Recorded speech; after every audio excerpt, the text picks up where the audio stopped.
I'm Togue Braun, founder of Dayboat Blue, and I want you to eat more seafood. So I'm psyched to be here with nutritionist and savvy seafood chef, Christy Del Coro, who's gonna share some simple techniques to help you amp up your seafood game.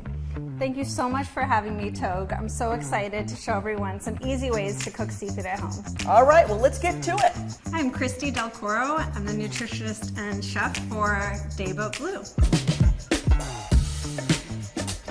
First and foremost, seafood delivers a great package of good-for-you nutrients. It has protein, vitamin D, calcium, potassium, and often heart-healthy omega-3 fatty acids. However, nearly 90% of Americans are not meeting the dietary guideline recommendations to eat seafood twice a week. You don't have to just seek out fresh seafood. Often seafood that's been flash frozen, like Dayboat Blue, is fresher than fresh. I just pulled these scallops out of the fridge. I actually had them thaw overnight in the refrigerator. You can also take them directly out of the freezer and thaw them in the package under running cold water. Just make sure you change the water every 20 minutes so it stays nice and cold as they thaw out. And never take the scallops out of the package and let them come in contact with water. Scallops act like a sponge and they'll soak up all that extra liquid and will prevent you from getting a nice sear.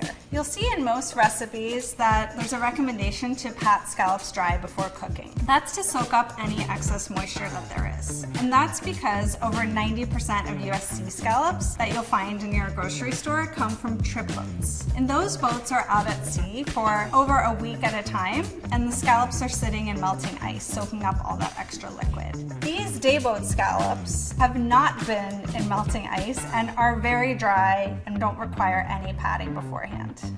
One thing you'll want to do before you start cooking your scallops is to remove this little white adductor muscle that's attached to them. I've always heard them referred to as feet. And it just pulls right off. And it is edible, but it's very chewy.